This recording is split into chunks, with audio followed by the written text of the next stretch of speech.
আমার রান্নাঘরে সবাইকে জানাই স্বাগত। হ্যালো ফ্রেন্ডস, আমি তনুশ্রী। আশা করি তোমরা ভালোই আছো। তোমাদের ভালোবাসায় আমিও ভালো আছি। আজকে রেসিপিটা দেখে বুঝতেই পারছো, চিংড়ি মাছেরই রেসিপি করব। আজকে রেসিপিটা চিংড়ি মাছ আর আলু দিয়ে এমনভাবে রেসিপি করব যে কোনো দিন তোমরা খাওনি। আর এই রেসিপি একদিন করে খেলে মনে হবে এরমভাবেই করে খাই।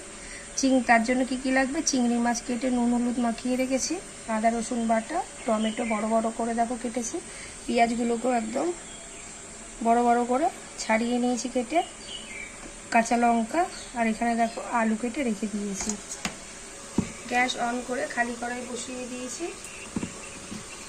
আশা করি তোমরা ভালোই আছো। তোমাদের ভালোবাসায় আমিও ভালো আছি।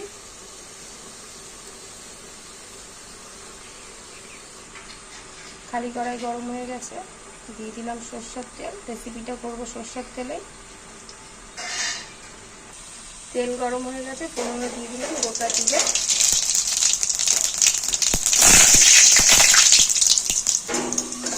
ফোড়নটা ভাজা হয়ে গেছে,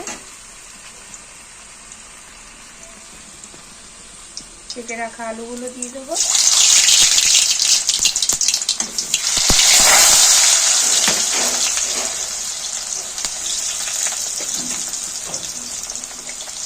অল্প একটু নুন দিয়ে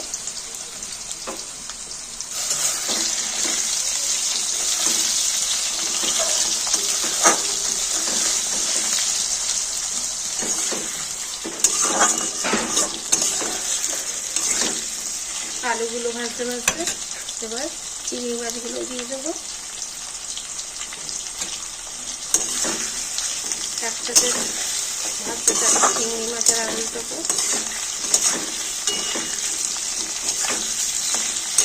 চিংড়ি মাছটাও ভাজা হয়ে গেছে, এবার দিয়ে দেবো আদা রসুন বাটাটা।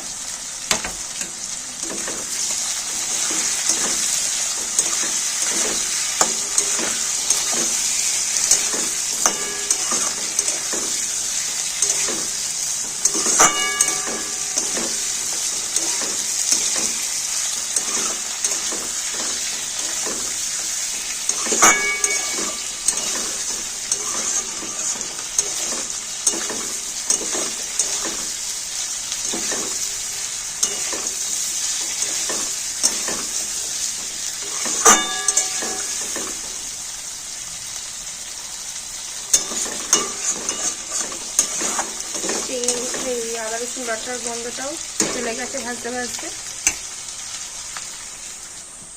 দিয়ে দিলাম ধনের গুঁড়ো,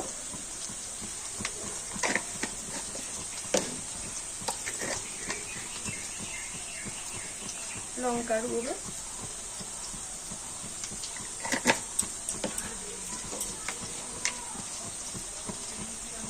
হলুদ,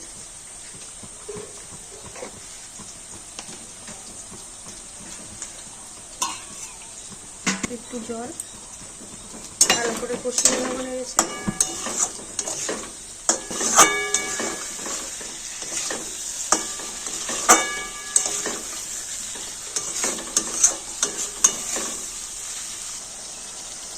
ভালো করে মশলাটা কষিয়ে নিয়েছি। দেখো তেল ছাড়তে শুরু করেছে। এবার আমি দিয়ে দেবো কাটা পেঁয়াজ বড় বড়, টমেটো আর কাঁচা লঙ্কা।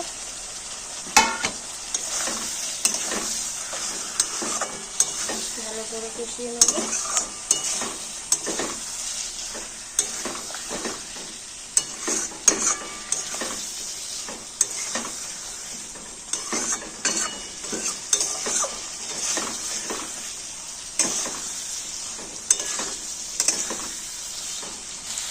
ভালো করে কষিয়ে নিয়েছি।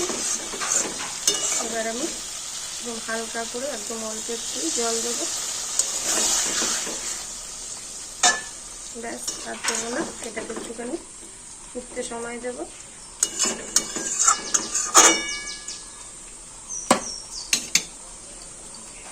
স্বাদ মতন একটু নুনও দিয়ে দিলাম।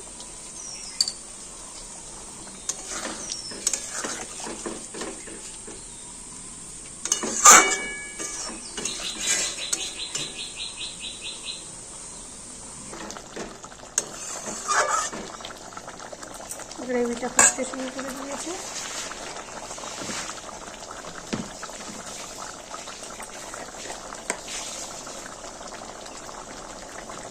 দিয়ে দেবো জিরের গুঁড়ো,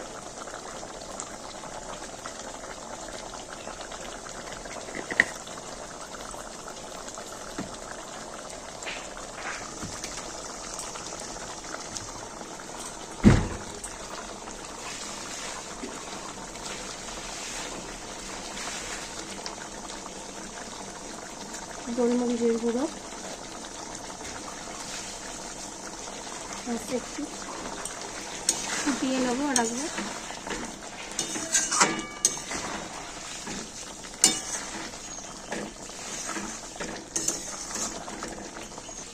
ব্যাস রেডি, চিংড়ি মাছ দিয়ে আলুর নতুন একটা রেসিপি। নামানোর আগে ধনে পাতা ছড়িয়ে দিলাম। আমি তো বলেই থাকি আমার রেসিপি করে বাড়িতে কেমন খেলে সেটাও কমেন্ট করে জানাবে। আর এইভাবে পাশে থেকে ভালো থেকে লাইক শেয়ার সাবস্ক্রাইব করবে। ভালো থাকবে, সুস্থ থাকবে। Thank you.